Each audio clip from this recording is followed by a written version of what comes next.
Hello friends, welcome back to my channel. तो आज हम एक्सप्लेन करने वाले हैं गोविंदा मेरा नाम मूवी को। मूवी के पहले सीन में हम गोविंदा को देखते हैं जो कि एक फांसी का फंदे का पिक व्हाट्सएप करता है सुकू को और मैसेज करता है कि अगर वो नहीं आई तो वो सुसाइड कर लेगा। तभी उसे एक आवाज़ सुनाई देती है। वो देखता है कि सैंडी नाम का एक लड़के का एक्सीडेंट हो जाता है और वो बेहोश हो जाता है और उसके पास ड्रग्स भी थे। अब गोविंदा अपनी स्टोरी बताने लगता है कि वो कैसे इस सिचुएशन में आया है। गोविंदा वाघमारे मुंबई में फिल्मों के लिए बैकअप डांसर के रूप में काम करता है और किसी दिन वो कोरियोग्राफर बनना चाहता है। उसका अपनी पत्नी के साथ कड़वा रिश्ता है और वो अपनी गर्लफ्रेंड सुकू के साथ रहने के लिए उसे तलाक देना चाहता है, जो कि एक डांसर है। गौरी की मांग है कि उसे तलाक देने के लिए उसे पहले 2 करोड़ रुपए देना होगा, क्योंकि शादी में दहेज के लिए उसे दिया गया था। गौरी का बलदेव नाम का एक बॉयफ्रेंड है जो कि इंश्योरेंस कंपनी में काम करता है। गोविंदा के पिता गोपी विश्वकर्मा एक मशहूर एक्शन डायरेक्टर थे और उनकी मां आशा वाघमारे एक बैकअप डांसर थे। फिल्मों में साथ काम करने के दौरान उन दोनों में प्यार हो जाता है और वो दोनों शादी कर लेते हैं। जब गोविंदा छोटा था तब गोपी का एक दुर्घटना में मृत्यु हो जाती है और चारुलता और विष्णु विश्वकर्मा, गोपी की पत्नी और उनकी पहली शादी का बेटा, का दावा है कि वो उस बंगले के असली मालिक है जिसे गोपी ने अपनी वसीयत में गोविंदा और आशा को दे गया था। विश्वकर्मा परिवार का दावा है कि आशा के साथ गोपी की शादी एक दिखावा थी और ये सिर्फ एक फिल्म की शूटिंग का हिस्सा था। इस बंगले को लेकर दोनों फैमिलीज में चल रही कानूनी विवाद को जन्म दिया है। सहानुभूति हासिल करने के लिए और इस केस को अपनी तरफ लेने के लिए आशा लकमा मारने का नाटक करती है।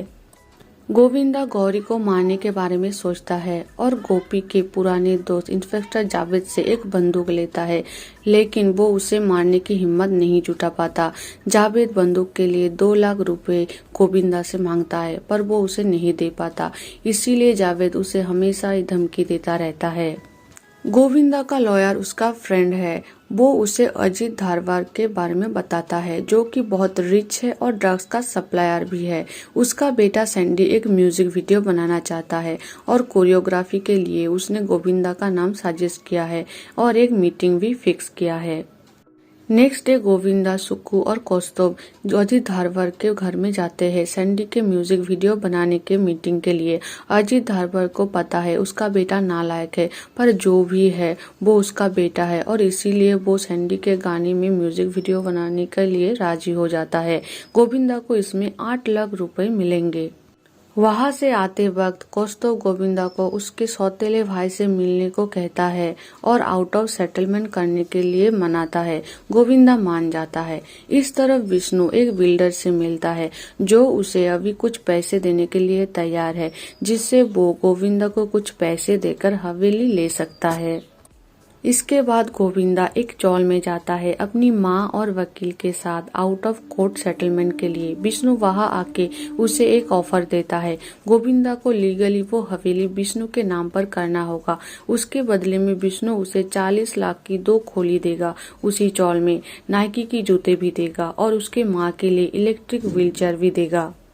ये सुनकर गोविंदा गुस्सा हो जाता है और डील कैंसिल कर देता है। इसके बाद वो सैंडी का म्यूजिक वीडियो बनाता है, पर वो अजीत धारवाड़ को पसंद नहीं आता क्योंकि वीडियो में सैंडी बहुत कम स्क्रीन शेयर करता है कंपेयर टू गोविंदा और सुक्कू। अजीत धारवाड़ उन्हें वहां से निकाल देता है और 30 लाख भी मांगता है उस म्यूजिक वीडियो में खर्च किए हुए।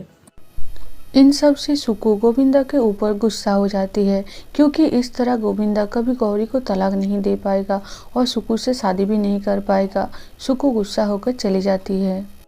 कुछ समय बाद हम गोविंदा को पहले की सीन में देखते हैं जहां सैंडी का एक्सीडेंट हो गया था और वो सुक्कू को मैसेज करके वहां बुलाता है।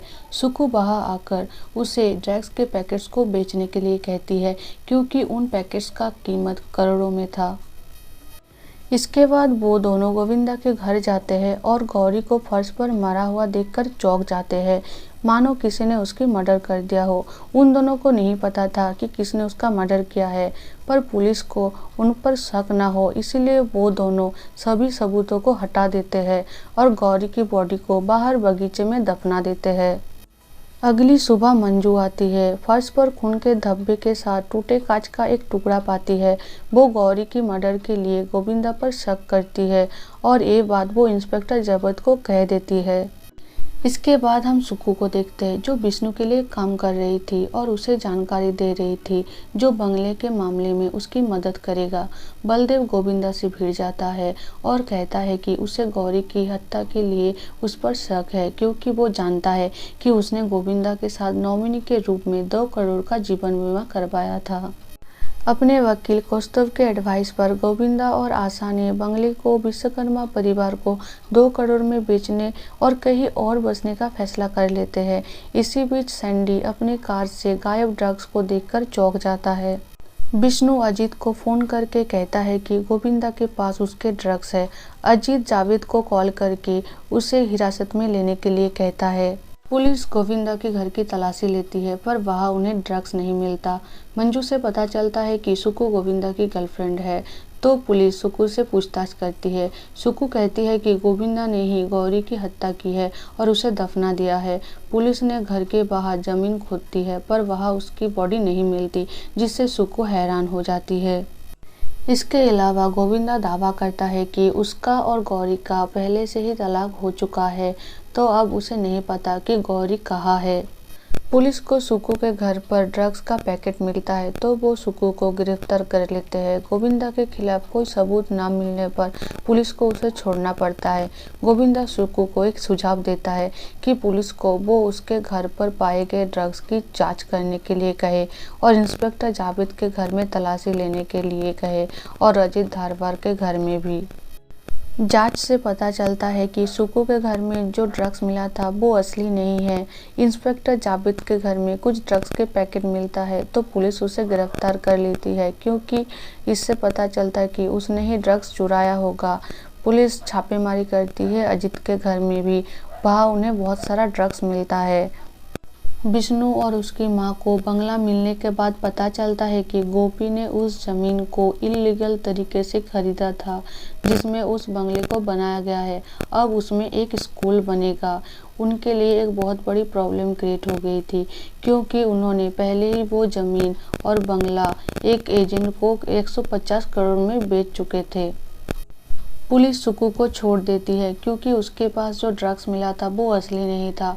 सुक्कू पुलिस स्टेशन से निकलने के बाद गोविंदा की खबर लेती है, पर उसे वो कहीं नहीं मिलता। इस तरफ विष्णु की हालत बहुत खराब थी, क्योंकि उसको 150 करोड़ रुपए उस रियल एस्टेट एजेंट को देना पड़ेगा और उसके बाद अब तो वो बंगला भी नहीं रहा। 6 महीने बाद सुक्कू, विष्णु और चारुलता को गोविंदा से थाईलैंड आने और मिलने के लिए फोन आता है। वहां पहुंचकर गोविंदा, आशा और गौरी को एक साथ शानदार जीवन जीते हुए देखकर वो चौंक जाते हैं। गौरी जिंदा थी। गोविंदा ने खुलासा किया कि उसे पता चल गया था कि सुक्कू उसे धोखा दे रही थी और वो विष्णु के साथ काम कर रही थी। उसने गौरी और आशा के साथ एक प्लान बनाया कि जिसमें वो लाइफ इंश्योरेंस के पैसे पाने के लिए गौरी की मौत का नाटक करेंगे और इंस्पेक्टर जावेद को फंसाकर सैंडी से ड्रग्स चुराएंगे और उसे ही वो ड्रग्स बेचेंगे और बंगले को मोटी रकम में बेच देंगे। उन्हें पता था कि वो जमीन गोपी ने इल्लीगली खरीदा था। बलदेव और कौस्तुभ भी इस योजना में शामिल थे और उन्हें उनका शेयर मिल चुका था। इसके बाद विष्णु, सुक्कू और चारुलता बेहोश होने लगते हैं, क्योंकि गोविंदा ने उनके ड्रिंक्स पर नशे की दवाई मिला दी थी। इसके बाद गोविंदा, आशा, गौरी और कौस्तुभ फिर से अपनी लाइफ एंजॉय करने चले जाते हैं और फिल्म यहाँ पर ही ख़त्म हो जाती है।